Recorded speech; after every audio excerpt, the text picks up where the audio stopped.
Praise Lord brother. Praise Lord brother.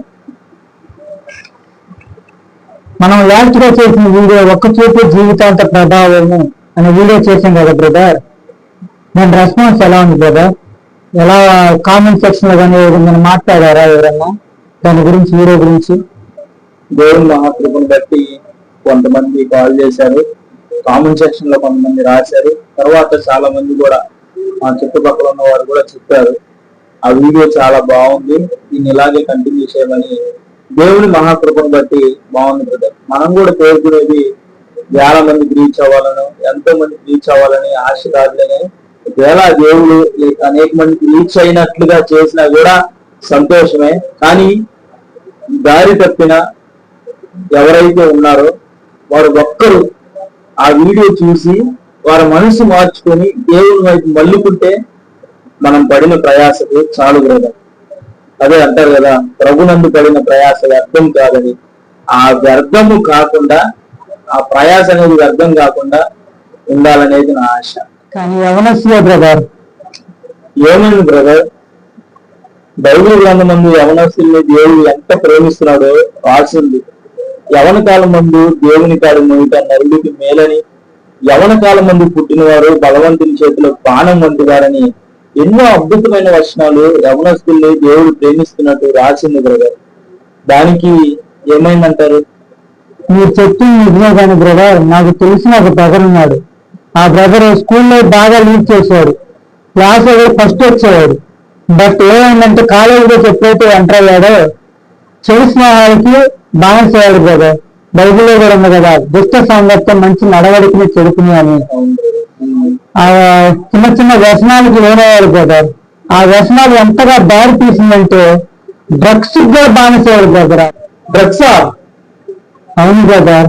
మన ప్రపంచంలో చూసుకుంటే, ప్రపంచంలోని లేకపోతే మన భారతదేశంలో కానీ, మన తెలుగు 2 రాష్ట్రాల్లో కానీ, మన జిల్లాలో కానీ, మన మండలంలో కానీ, మన గ్రామాల్లో, మన వీధుల్లో, అంతేందుకు మన ఇళ్లలో కూడా వచ్చింది బ్రదర్ డ్రగ్స్. ఎంతగా డ్రగ్స్ కి బానిస అవుతున్నారో బ్రదర్. ఆ డ్రగ్స్ కి బానిస అయ్యి ఈ రోజున వాడు ఎంతగా ఇదయ్యాడంటే, వాళ్ళ ఇంట్లో పేరెంట్స్ కి అన్నం కూడా తినకుండా నాకు బండి కొనిస్తేనే అన్నం తింటానని మారం చేస్తున్నారు, బండి కొనిపించుకొని. వాళ్ళు అందులో మిడిల్ క్లాస్ బ్రదర్. ఎంత అప్పు చేసి ఉంటారో బ్రదర్. నాకైతే వాళ్ళ సిచ్యువేషన్ పూర్తిగా తెలియదు, కానీ నన్ను అడిగితే అప్పు చేసి కొని ఉంటారు అనుకుంటున్నాను నేనైతే. అంత అప్పు చేసి కొనింటే వాడు డ్రగ్స్ బానిసయ్యి ఒక రోజు డ్రగ్స్ తీసుకొని ఆ మత్తులో, ఆ వ్యసనంలో ఒక హైవే మీద వాళ్ళ ఊరు నుంచి వేరే ఊరు వెళ్తా బయట యాక్సిడెంట్ గురయ్యారు బ్రదర్. ఆ కుటుంబానికి అంత శోకం మిగిల్చారు బ్రదర్. ఆ డ్రగ్సే కదా కారణం. తల్లిదండ్రులకి ఎంత బాధ మిగిస్తున్నాడు బ్రదర్. అదే దేవుని భయం కలిగి ఉంటే ఆ బ్రదర్ డ్రగ్స్ బానిసయ్యారంట బ్రదర్. దేవుని భయం కావాలి బ్రదర్. మొదట యవనస్తులకి ఎంతగా పాడవుతున్నారు బ్రదర్. కానీ చెప్పింది ఇంకో బ్రదర్ గురించి కూడా నాకు ఆలోచన వస్తుంది. ఇంకో బ్రదర్ కూడా ఉన్నాడు, అతను డ్రగ్స్ కి ఎంతగా లోనయ్యాడంటే బ్రదర్, బిల్డింగ్లో ఏదో బలి స్టాండ్ వేసి ఉంటుంది కదా బ్రదర్, ఏదైనా షాపు దగ్గర కానీ ఏదైనా ఎక్సెట్రా, ఆ బలి పడేసేవాడు బ్రదర్. అదే ఆనందం నాకు అర్థం కాదు. డ్రగ్స్ లో ఉంటే అలా చేస్తారో నాకైతే అర్థం కాదు బ్రదర్. అలాగే టీ షాప్కి వెళ్ళాడు, టీ షాప్కి వెళ్తే ఆ టీ మూడు పోస్తున్నారు బ్రదర్, ఆ డ్రగ్స్ అయిపోయింది. మరి అంతగా ఇదవుతున్నారని నాకు అర్థం కావట్లేదు. ఎక్కడ ఉన్నా ఆ డ్రగ్స్ వేసుకుంటే, ఈ రోజు వేసుకుంటే రేపు రోజు అదే టైం తీసుకోకపోతే మనిషి సేక్ అవుతారంట, ఏదో కొన్ని చెప్పారు బ్రదర్. నేను తెలుసుకున్నాను, నాలుగు కొంత విషయం అయితే గ్యాదర్ చేశాను. అంతగా వ్యసనం అవుతున్నారు బ్రదర్. అది లేకపోతే చనిపోయే అంత స్టేజ్ కూడా వెళ్ళిపోతున్నారు. అంతగా విపరీతంగా పెరిగిపోయింది బ్రదర్ ఈ డ్రగ్స్. ఒకప్పుడు మనం కూడా ఆ వ్యసనాలు ఉన్నాం బ్రదర్, నిజమే కదా. మీరు నేను ఆ వ్యసనాలు ఫేస్ చేసుకున్నాం. కానీ ఒకనొక రోజున దేవుడు మన హృదయాలను మార్చి ఆయన తట్టు తిప్పుకొని ఇప్పుడు ఆయన పనిముట్లుగా వాడుకుంటున్నాడు కదా బ్రదర్. అదేవిధంగా యువత ఎంతగా చెడిపోతున్నారంటే బ్రదర్, ఈ డ్రగ్స్ కి బానిస అయిపోయి వాళ్ళ లైఫ్లే కాదు బ్రదర్, కేవలం వాళ్ళ తల్లిదండ్రుల లైఫ్ కూడా స్పాయిల్ చేస్తున్నారు బ్రదర్. నిజమే కదా బ్రదర్. వాళ్ళు నమ్ముకొని వాళ్ళ తల్లిదండ్రులు ఉన్నారు, కానీ పెంచి అంతవరకు వాళ్ళని చదివించి ఎంత ఖర్చు పెట్టుంటారు కదా. చివరికి వాడు ప్రయోజకుడు అవ్వటం కాకుండా చనిపోయి తల్లిదండ్రులు బాధను చూస్తున్నారు కదా. కేవలం డ్రగ్స్ కోసమే కదా బ్రదర్, ఈ డ్రగ్స్ వల్లే కదా బ్రదర్. ఈ యువతకి ఈ డ్రగ్స్ మాడిపించడానికి వారికి సందేశం ఇవ్వాలి బ్రదర్. దేవుని గురించి వాళ్ళకి తెలియజేయాలి బ్రదర్. ఆ వ్యసనాల నుంచి వాళ్ళు బయటపడటానికి దేవుడిని మనం పరిచయం చేయాలి బ్రదర్. దానికోసం ఎంతగానో నేను బాధపడుతున్నాను బ్రదర్. ఎంత ప్రార్థన చేస్తున్నప్పుడు కూడా ఈ డ్రగ్స్ నుంచి ఏ విధంగా బయటపడాలో నాకు అంతు చెక్కట్లేదు. చాలా బాధగా ఉంది బ్రదర్ యవనస్తులు తలుచుకుంటే ఈ రోజుల్లో. మనమైతే మారాం కానీ మిగతా ఉన్న ఇప్పుడున్న జనరేషన్ మరీ దారుణం అయిపోయింది బ్రదర్. దాని గురించి ఉన్న మన యువతకి సందేశాన్ని ఇవ్వండి బ్రదర్, మంచి సందేశం మారటానికి. మీరు చెప్తుంటే నిజంగా నాకు చాలా బాధ అనిపిస్తుంది.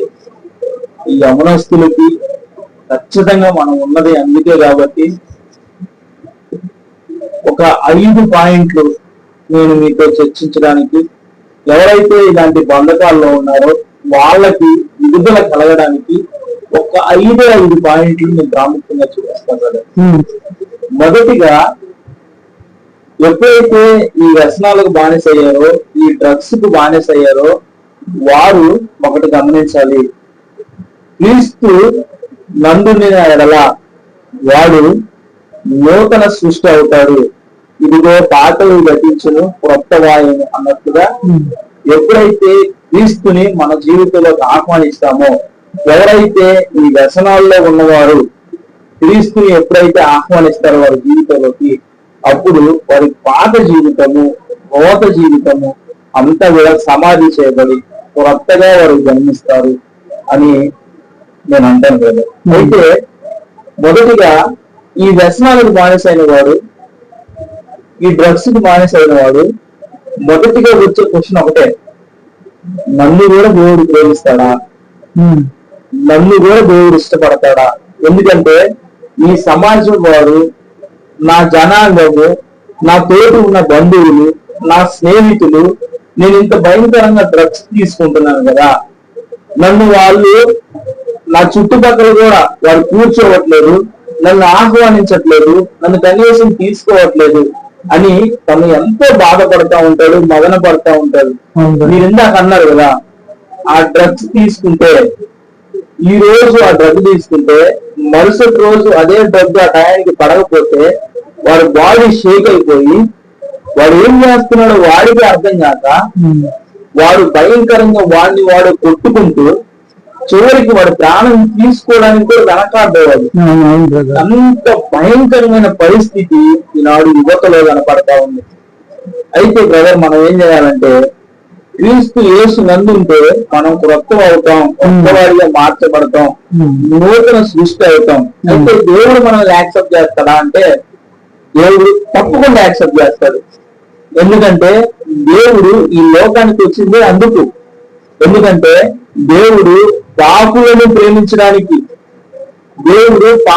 ప్రేమించడానికి, పాపులను పిలవడానికి, పాపాలను ఆయన మీద వేసుకుని ఈ లోకానికి దేవుడు వచ్చాడు కదా. నెంబర్ 1 చెప్పాల్సింది ఏంటంటే, దేవుడు ఈ బానిసత్వంలో నుంచి, ఏదైతే ఈ డ్రగ్స్ ఉన్నాయో వీటి నుంచి దేవుడు విడిపించగలడా అంటే తప్పకుండా దేవుడు విడిపించగలడు. అదే పౌలు భక్తుడు ఒక మాట అంటాడు.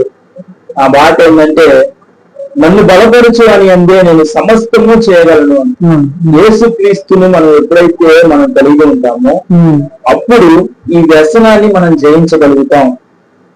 అయితే బ్రదర్, ఇప్పుడు నా సమాజం వారు అందరూ కూడా నన్ను వెలివేశారు, నన్ను ఒక పురుగును చూసినట్టు చూస్తున్నాడు, నన్ను యాక్సెప్ట్ చేస్తాడా దేవుడు అని అంటే తప్పకుండా యాక్సెప్ట్ చేస్తాడు. దేవుడు మార్చడానికి సిద్ధంగా ఉన్నాడు. అయితే నువ్వు ఎవరైతే ఈ డ్రగ్ వ్యసనం అయి ఉన్నాడో వాడొక మాట చెప్పాలి దేవుడికి. ఏం చెప్పాలంటే, ముందు ఆ వ్యసనం మీద ఒక అవగాహన వచ్చి వాళ్ళు ఏం చేయాలంటే ఆ వ్యసనాన్ని తండ్రితో పోల్చుకోవాలి, చీకరించుకోవాలి. ఎప్పుడైతే తన జీవితంలో ఆ వెగిటితనం వస్తుందో అప్పుడు దేవుడు జోక్యం చేసుకుంటాడు. దేవుణ్ణి తన జీవితంలోకి ఆహ్వానిస్తే అప్పుడు వస్తాడు.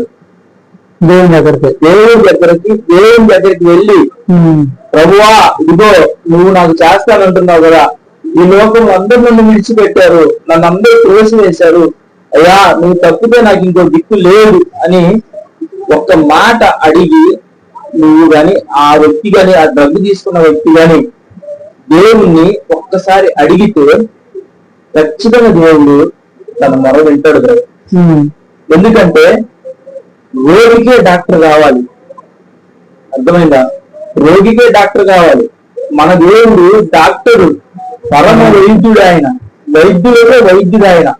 అలాంటి వ్యక్తి రోగం చేత ఈనాడు వ్యసనాల్లో బందీలైన వ్యక్తుల్ని ఆదరించడానికి, ఆ బానిసత్వంలో విడుదల పొందించడానికి దేవుడు ఏం చేశాడంటే ఈనాడు నేనున్నాను అని పిలుస్తున్నాడు. రెండోది అయితే ఏంటంటే యేసుక్రీస్తు ప్రభువారు బంధకాల్లో నుంచి బయటికి తీసుకొస్తాడు. అర్థమైందా? ఏదైతే మనం కొన్ని బంధకాలతో ఉంటాము, ఫర్ ఎగ్జాంపుల్ వ్యసనాలు, ఏవైతే డ్రగ్స్ గాని, వ్యభిచారం గాని, జారత్వం గాని, ఎక్సెట్రా, ఇంకా ఏదైనా గాని, ఏవైతే బంధకాల్లో ఉంటామో ఆ బంధకాలను పెంచి దేవుడు బయటికి తీసుకురాగలడు. ఆ సామర్థ్యము దేవునికి ఉందని నమ్మాలి. మొదటిగా ఏంటంటే దేవుడు పాపాన్ని ద్వేషిస్తున్నాడు కానీ పాపిని ద్వేషించట్లేదు, పాపిని ప్రేమిస్తున్నాడు, పాపాన్ని మాత్రమే ద్వేషిస్తున్నాడు. ఈ రోజు డ్రగ్స్ లో కూలిపోయిన వ్యక్తులను దేవుడు ప్రేమిస్తున్నాడు. ఎవరైతే యువత ఉందో, నేను డ్రగ్స్ కు బానిస అయిపోయాను, నా చుట్టూ ఉన్న వారందరూ కూడా చీకొడుతున్నారు, తూకొడుతున్నారు, నా సమాజం వారు నన్ను రానివ్వట్లేదు, నన్ను భయంకరమైన పరిస్థితులు చూస్తున్నారని అనుకుంటే నా దేవుడు అంటున్నాడు, నేను నిన్ను అప్పులు చేర్చుకుంటాను, నేను నిన్ను ఆదరిస్తాను, నీ జీవితం నాకు అప్పు చెప్పు అంటున్నాడు. నెంబర్ 1 గా. నెంబర్ 2 గా వచ్చేసి బంధకాల్లో ఉన్న వ్యక్తులను దేవుడు ఏం చేస్తాడంటే ఆ బంధకాల నుంచి బయటకు తీసుకొస్తాడు. రెండవదిగా.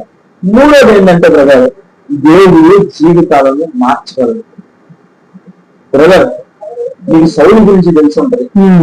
సౌలు హింసకుడు, దూషకుడు, హానికరుడు. భయంకరంగా ఎక్కడైతే ప్రార్థనా సమూహంగా కూడతారో, ఎక్కడైతే దేవునికి సమూహంగా కూడతారో వాళ్ళందరినీ కూడా చల్లా చెదురు చేసేసి వారిని భయంకరంగా తిట్టి, కొట్టి, దుర్భాషలాడి భయంకరంగా వాళ్ళని చంపేస్తాడు. అలాంటి వ్యక్తిని దమస్కు పట్టణంలో దేవుడు దర్శించి ఇదిగో సౌలు, ఈ రోజు నుంచి నువ్వు పౌలుగా మార్చబడతావు అని అనేక పత్రికలు రాయడానికి దేవుడు కృప చూపించాడు. ఈ రోజు ప్రతి ఒక్కరికి కూడా పౌలు ప్రాముఖ్యం. పౌలు అంటాడు, నా మట్టుకైతే బ్రతుకుట క్రీస్తే, చావైతే నాకు మేలు లాభం అంటాడు. ఈరోజు మనం ఆలోచించాలి, సౌలు జీవితాన్ని దేవుడు అంత గొప్పగా మార్చాడు కదా. ఆ ఎగ్జాంపులే ఈరోజు మనం తీసుకోవాలి. సౌలుకు ఆనాడు ఆ బంధకాలు ఉన్నాయి, సౌలుకు ఆనాడు ఆ వ్యసనం ఉంది, దాని నుంచి బయటికి వేశాడు కదా దేవుడు. ఈ రోజు డ్రగ్స్ లో కూరుకుపోయిన వారి జీవితాన్ని కూడా దేవుడు మార్చగలడు. 4వదిగా తీసుకుంటే కదా, దేవుడు మానవునికి పరిశుద్ధాత్మ అనే ఒక వరాన్ని ఇచ్చాడు. ఎప్పుడైతే ఇది నా జీవితం కాదు, ఈ డ్రగ్స్ కు నేను బానిసై ఉన్నాను, ఈ డ్రగ్స్ లో నేను కూరుకొని ఉన్నాను, ఇది నా జీవితం కాదు, ఇది వెగిటి కలిగిన జీవితం అని నువ్వు ఎప్పుడైతే ఫీల్ అయ్యి నువ్వు క్రీస్తుని నీ హృదయంలో చేర్చుకుంటావో వెంటనే నీ హృదయంలోకి పరిశుద్ధాత్ముడు వస్తాడు కదా.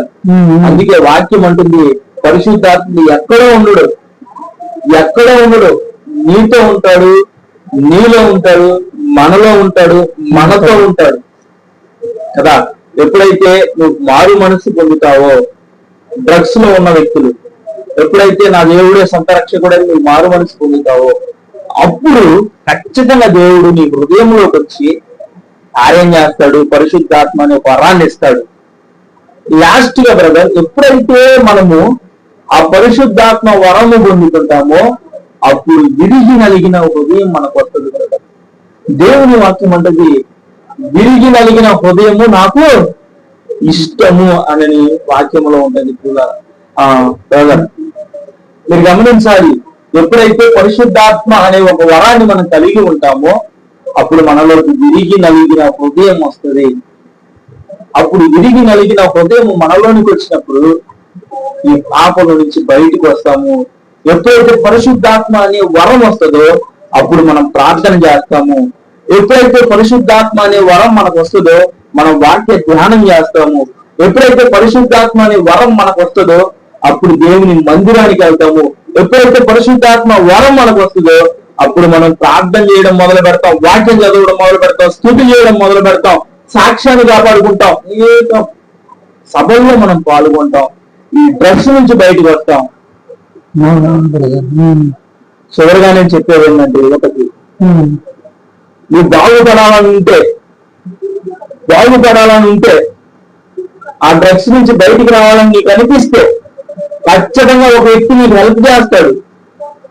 ఆయనే యేసుక్రీస్తు ప్రభువారు. ఆయన నీకు హెల్ప్ చేస్తాడు. బ్రదర్ అప్పుడెప్పుడు చేశాడు దేవుడు అని అనుకోవద్దు. దేవుడు నిన్న నేడు రేపు యుగ యుగాలకు ఆయన ఒక్కటే రీతిగా ఉన్నాడు. ఆయన కార్యాలు ఈనాటికి కూడా ఆగిపోలేదు. ఆయన మార్చడానికి సమర్థం కలిగిన వాడు. బ్రదర్ ఖచ్చితంగా డ్రగ్స్ లో ఉన్న వాడిని దేవుడు బయటికి తీసుకొస్తాడు. ఈ వివరణ ప్రతి వ్యక్తికి మనం అందిస్తే ఖచ్చితంగా వారు మార్పు చెందుతారు బ్రదర్. అవునవును బ్రదర్, మీకు అర్థమైందని నేను అనుకుంటున్నాను. మంచి సందేశాన్ని ఇచ్చారు. దేవునికి ఒక బ్రదర్ ఏమైనా చెప్పాలా? ఇవన్నీ ఏంటంటే నాకు ఇంకొక డౌట్ వస్తుంది బ్రదర్. ఇంకో డౌట్ అంటే నాకు ఒక్కడికే కాదు బ్రదర్, ఈ యువతకు కానీ పెద్దవారికైనా కానీ యంగ్స్టర్స్ నుంచి మెలుగుకుంటే, చిన్నపిల్లల నుంచి మెలుగుంటే పెద్దవారి వృద్ధాప్యం వరకు కూడా, ప్లస్ ఎన్నో గత కొన్ని ఏళ్లగా అండ్ పితరుల దగ్గర నుంచి కూడా వస్తున్న డౌటే బ్రదర్ ఇది. అది మీకు తెలుసు. అది ఆ డౌట్ ఏంటంటే, త్రిత్వం మనకు ఉంది ఒక్క దేవుడా లేదంటే ముగ్గురా? తండ్రి కుమార పరిశుద్ధాత్ముడు ముగ్గురు దేవుళ్ళ లేకపోతే ఒక్కళ్ళే దేవుళ్ళ? దాని విషయం మీద నాకు క్లారిటీ కావాలి కదా. మన అందరికి కూడా కావాలి కదా. తప్పకుండా దీని మీద చర్చిద్దాం. నెక్స్ట్ ఎపిసోడ్ మీ ముందుకు రాబోతుంది. కంటిన్యూ అవుదాం. తప్పకుండా దీని కొరకు ప్రార్థన చేయండి. ఆమేన్.